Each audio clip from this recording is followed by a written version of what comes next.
رحم اللہ من قرأ الفاتحہ.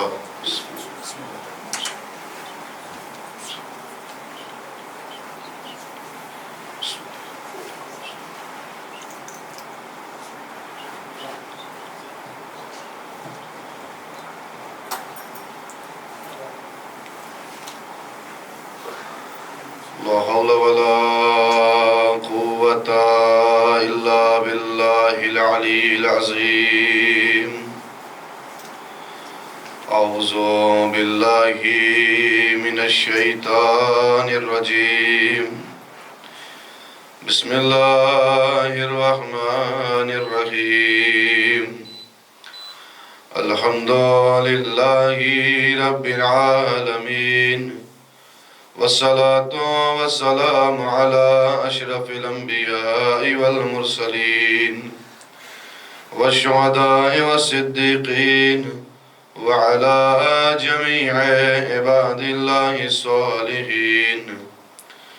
محبوب رب المشرقين والمغربين، جد الحسنين أبي القاسم محمد.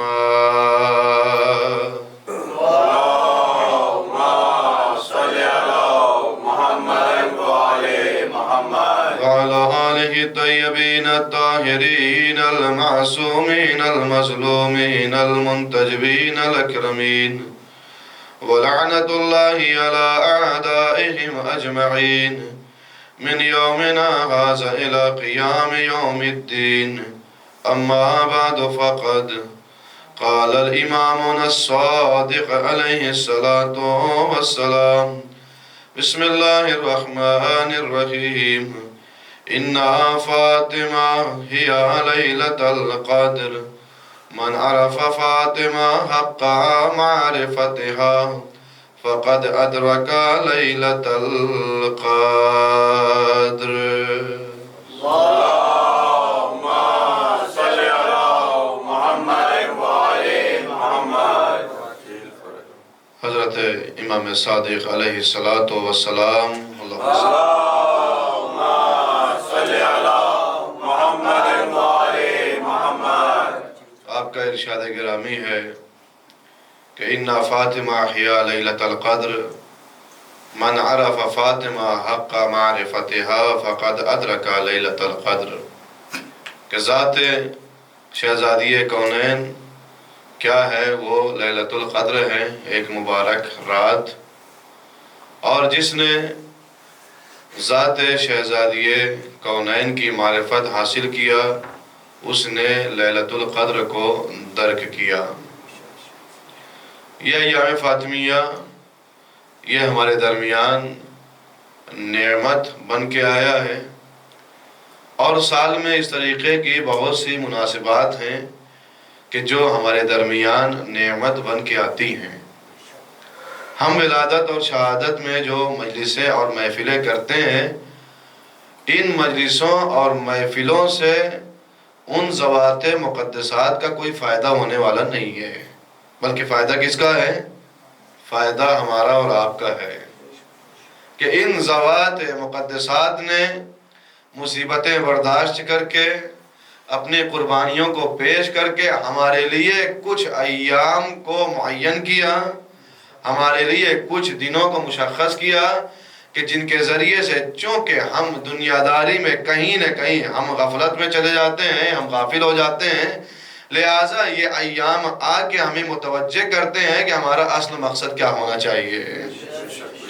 ہمارا اصل مقصد، ہم اپنے اصل مقصد سے ہم غافل نہ ہو پائیں. لہٰذا یہ ایام جو آتے ہیں یہ ہمارے درمیان یہ کیا ہے؟ نعمت کی مانند ہیں، اور نعمت کی قدر نعمت کے رہتے ہوئے کرنی چاہیے. نعمت کی قدر ہمیں جس وقت نعمت موجود ہے اس وقت کرنی چاہیے، مگر یہ ہم سب کی جو ہے یہ فطرت اور ہماری یہ عادت ہے کہ ہم نعمت کی قدر تب کرتے ہیں جب نعمت چھن جاتی ہے، جب نعمت ہمارے درمیان سے رخصت ہو جاتی ہے، چلی جاتی ہے، تب ہمیں یہ محسوس ہوتا ہے کہ یہ نعمات کیا تھیں۔ اسی طریقے سے یہ ایام فاطمیہ جو ہمارے درمیان آئی ہے، یہ ہمارے پاس نعمت کی شکل میں آئی ہے، لہٰذا کوشش کریں کہ پوری طریقے سے جو ہے وہ اس سے فائدہ اٹھائیں۔ فرض کر لیجئے مثلا حدیث کیسا ہو رہی ہے، شروع میں یہ بات عرض کرتا ہوں کہ حدیث کیسا ہو رہی ہے تو اس کا مطلب یہ نہیں ہے کہ حدیث کیسا ہو رہی ہے تو ایسا خانہ خالی ہو، حدیث کیسا کی کوئی حیثیت نہیں ہے۔ آج ہمارے یہاں صرف یہی نہیں، ہمارے سماج میں، ہمارے معاشرے میں یہ طریقہ بن گیا ہے کہ حدیث کیسا کو تب لگایا جائے گا اس لیے تاکہ مجمع جمع ہو جائے، حدیث کیسا کو مجمع جمع کرنے کا ذریعہ بنا لیا گیا، مگر حدیث کیسا کی بہت سی فضیلتیں ہیں۔ ایک فضیلت اس میں سے یہ ہے کہ حدیث کیسا اگر انسان پڑھتا ہے تو انسان حادثاتی مصیبتوں اور بلاؤں سے محفوظ رہتا ہے۔ ہم اور آپ جب اردو میں ہم فضائل و مصائب پڑھتے ہیں، ہم اور آپ جو ہے وہ سننے کے لیے جو ہے وہ کتنا جو ہے بےتاب رہتے ہیں اور کتنا ہم جو ہے داد و تحسین سے نوازتے ہیں، لیکن حدیث کیسا کا کبھی جا کے ترجمہ پڑھیں، وہ بھی تو فضائل ہیں پنجتن کے۔ اسی کو جب ہم اردو میں پڑھتے ہیں آپ کتنا خوش ہوتے ہیں، مگر اس کا ترجمہ اگر جا کے پڑھیں اس حدیث کیسا کا تو پنجتن کے وہ فضائل و کمالات و مناقب ہیں، لہذا کوشش کریں کہ ہم نعمات جو آئی ہے اس نعمات کی ہم قدر کریں۔ ان ایام فاطمیہ کے ذریعے سے اگر 5 دن ہمیں حدیث کیسا کی بزم میں شامل ہونے کا موقع مل رہا ہے تو ہم کوشش کریں اس موقع کو ہم ہاتھ سے نہ جانے دیں، اس لیے کہ ہم سب نعمت کی قدر انسان کب کرتا ہے؟ نعمت کی قدر انسان اس وقت کرتا ہے جب اس نعمت کو حاصل کرنے کے لیے انسان نے کچھ کھویا ہو، جب اس نعمت کو حاصل کرنے کے لیے انسان نے کچھ قربان کیا ہو۔ آج ہم ایام اعظم مثلا محرم آتا ہے، ہم محرم جو ہے بڑے پرجوش انداز میں مناتے ہیں، مگر محرم کیا ہم ویسا مناتے ہیں جیسا وہ لوگ مناتے تھے جنہوں نے زیارت کے لیے اپنے بچوں کی قربانیاں دیا ہے؟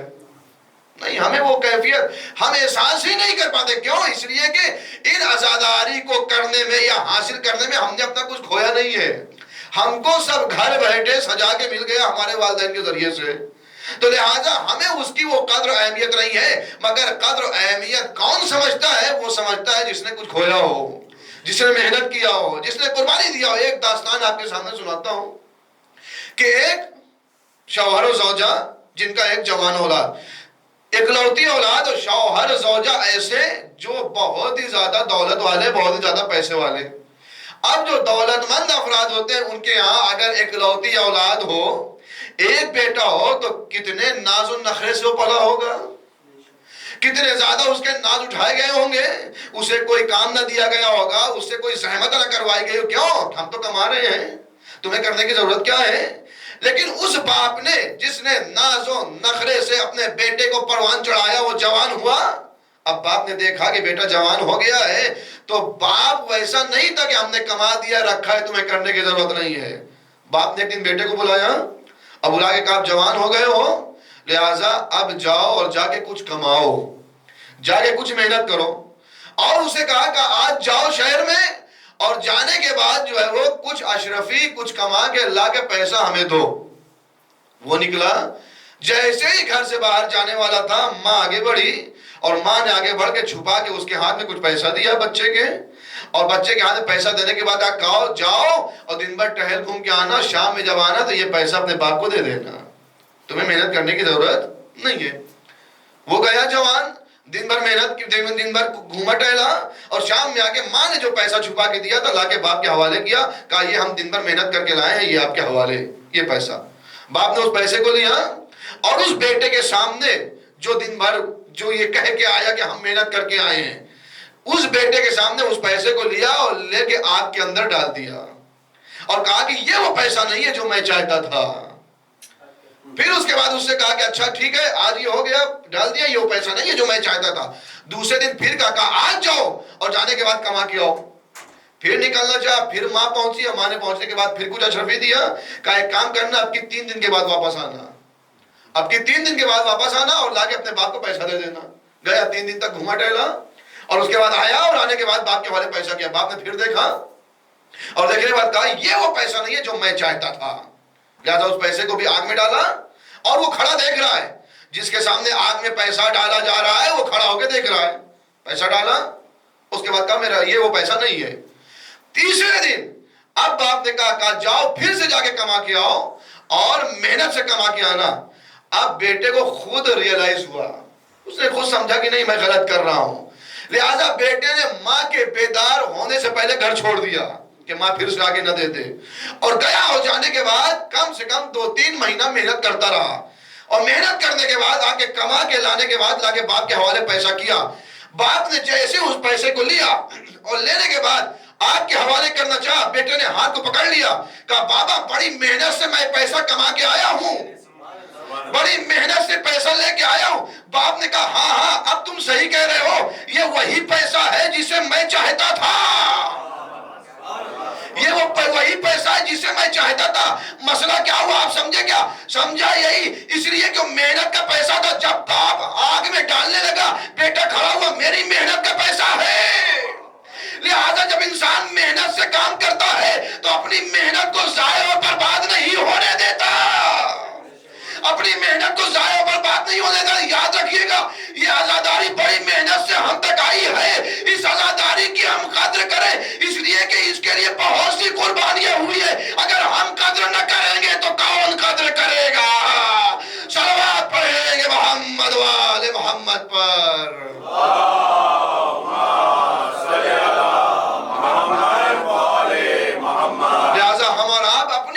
سمجھے ہمارا آپ اپنی فضیلت سمجھے ہم کون ہیں۔ واقعاً ہم کو خداوند عالم نے ہمارے اندر وہ خزانہ رکھا ہے، خداوند عالم نے جو ملائکہ کے اندر نہیں ہے۔ پوری ذمہ داری کے ساتھ یہ جملہ کہہ رہا ہوں، خداوند عالم نے ہم کو اشرف المخلوقات بنایا ہے، اور ایسا اشرف بنایا ہے کہ اگر انسان اشرف المخلوقات اس صفت کو باقی رکھے تو وہ ملائکہ جو فرشتے معصوم ہیں، اور جب روح لینے آتے تاریخ نے لکھا، روایت کہتی ہے کہ جب کوئی مومن جاتا ہے تو وہ معصوم فرشتہ آ کے اس کے سامنے ایسا کھڑا ہوتا ہے جیسے غلام اپنے آقا کے سامنے کھڑا ہوتا ہو، ایک غلام اپنے آقا کے سامنے۔ لہذا اگر اپنی اشرفیت کو ہم سمجھیں کہ ہم کون ہیں، ہمارے اندر کتنا بڑا خزانہ پروردگار عالم نے رکھا ہے، اور مولا فرماتے ہیں من عرف نفسا فقد عرف ربا، جس نے اپنے آپ کو پہچان لیا اس نے اپنے خدا کو پہچان لیا۔ لہذا ضرورت یہ ہے کہ انسان اپنے آپ کو پہچانے، ہم اور آپ اپنی قدر کریں کہ ہم کون ہیں، ہم اپنے آپ کو پہچانیں۔ ایک داستان جو ہے وہ اس میں بھی آپ کو سنا دیتا ہوں کہ پروردگار عالم نے ہمارے اندر خزانہ رکھا ہے، اس خزانے کو پہچاننے کی دیر ہے۔ ایک شخص نے خداوند عالم کی بارگاہ میں دعا کیا، پروردگار میں محنت نہیں کرنا چاہتا، بغیر محنت کے مجھے جو ہے دولت دے دے، بغیر محنت کے مجھے خزانہ چاہیے۔ خداوند عالم نے خواب میں اسے جو ہے طریقہ بتایا، کہا فلاں جگہ پہ ایک ردی والا ہے، کاغذ بیچتا ہے، اس ردی والے کیا چلے جاؤ، اس سے فلاں مقام پہ ایک کاغذ رکھا ہوا ہے اس سے مانگنا، اس میں جو ہے وہ خزانے کا پتہ لکھا ہوا ہے۔ صبح اٹھا، اٹھنے کے بعد ردی والے کے پاس پہنچا، پہنچنے کے بعد اس سے کہا کہ میں یہ جو ہے وہ ردی تم سے چاہتا ہوں۔ وہ بھی ردی والا دیکھا کیا ہے بیکار سی چیز ہے، کہا فری میں لے جاؤ، ایک کاغذ کے لیے ہم تم سے پیسہ کیا لیں۔ اس نے لیا اور لینے کے بعد اس کو پڑھا، اس میں لکھا تھا یہاں سے شہر سے باہر جاؤ، ایک مزار ہے اور مزار کے پاس جانا اور مزار کی طرف پشت کرنا، قبلے کی طرف رخ کرنا، اور رخ کرنے کے بعد تیر کو کمان میں جوڑنا۔ لفظوں پہ غور کریے گا، تیر کو کمان میں جوڑنا، اتنا لکھا تھا، وہاں پہ خزانہ ہے۔ یہ شخص پہنچا اور پہنچنے کے بعد اس مزار کے پاس پہنچا اور مزار کی طرف پشت کیا، قبلے کی طرف رخ کیا، اور رخ کرنے کے بعد تیر کو کمان میں جوڑا، اور جوڑنے کے بعد تیر چلانا شروع کر دیا، اور جہاں تیر گرتا تھا وہاں جا کے کھدائی کرتا تھا، اور اس کے بعد دیکھتا تھا کوئی خزانہ نہیں، پھر دوبارہ تیر چلائے، پھر تیر جہاں گرے وہاں جا کے پھر کھدائی کرے، اور اسی طریقے سے کرتا رہا۔ وقت کے بادشاہ کو پتا چلا کہ خزانہ ہے وہاں پہ، تو بادشاہ ہو چاہے جو ہو، جہاں دولت کی بات آ جاتی ہے وہاں سب بھاگتے ہیں۔ لہذا وہ بھی جو ہے وہ کہا کہ کہاں خزانہ، اس کو پکڑ کے لایا گیا، اور اس سے جو ہے وہ نسخہ لیا گیا جو خزانے کا پتہ تھا۔ 6 مہینہ بادشاہ نے بھی یہی کام کیا، تیر اندازی کیا، اور تیر اندازی کرنے کے بعد کھدوایا، حتیٰ کہ جو ہے وہ گٹھا اور تالاب بنوا دیا کھود کھود کے، اور آخر میں کوئی خزانہ جب نہ ملا تو کیا ہوا، کہا کہ اس کو نسخہ واپس کر دیا جائے، اسی غریب کو نسخہ واپس کر دیا گیا۔ وہ غریب گیا دوبارہ جو ہے وہ جا کے خداوند عالم کی بارگاہ میں عرض کیا، گریہ کیا، کہا پروردگار بہت محنت کیا نہیں مل رہا ہے۔ واقعاً اگر کام میں محنت کر دیتا تو اس سے بڑا خزانہ مل جاتا۔ کہا پروردگار بہت محنت کیا مگر اب خزانہ نہیں مل رہا، اے پروردگار اب تو ہی خود عطا کر دے۔ میں تو بہت محنت کر چکا ہوں، خود عطا کر دے۔ خداوند عالم نے کہا کہ تم اوور اسمارٹ تھے، تم بہت زیادہ اوور اسمارٹ تھے۔ کیا ہوا؟ کہا میں نے کیا کہا تھا؟ مزار کی طرف پشت کرنا، قبلے کی طرف رخ کرنا، تیر کو کمان میں جوڑنا۔ تم سے چلانے کو کس نے کہا تھا؟ تیر کو کمان میں جوڑنا، اور خزانہ تمہارے پیروں کے پاس میں ہی تھا، مگر تم لگے تیر اندازی کرنے۔ خداوند عالم نے اشارہ دیا، یاد رکھو ہم نے تمہارے اندر خود خزانہ رکھا ہے، ہم نے خود تمہارے اندر خزانہ رکھا ہے۔ کیسا خزانہ؟ خدا خود فرماتا ہے ہم تمہاری شہرت سے زیادہ تم سے قریب ہیں۔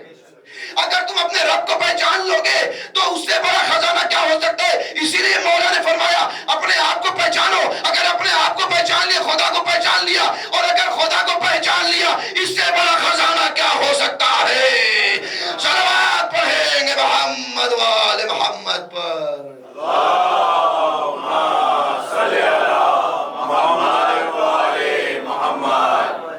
ایک اور صلوات پڑھیں محمد وآل محمد پر۔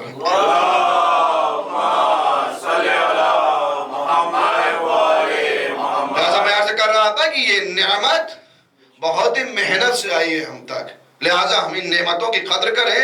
اس لیے کہ شہزادی نے ان 18 سالہ زندگی میں وہ سیرت و کردار پیش کیا ہے کہ ہر انسان کے لیے، حتیٰ اماموں کے لیے بھی نمونہ عمل ہے۔ 18 سالہ زندگی، مگر ذکر کتنا ہو رہا ہے؟ کیوں ہو رہا ہے اتنا زیادہ ذکر؟ اس لیے کہ اگر اس ذکر کو ہٹا دیا جائے، میں نے عرض کیا تھا کہ نہ رسالت سمجھ میں آنے والی ہے، نہ امامت سمجھ میں آنے والی ہے۔ اگر رسالت و امامت کو سمجھنا ہے تو شہزادی کے بغیر سمجھ میں آنے والی نہیں ہے۔ لہذا ذات شہزادی کونین کو ہمیں درک کرنا ہوگا، ذات شہزادی کونین کو ہمیں سمجھنا ہوگا۔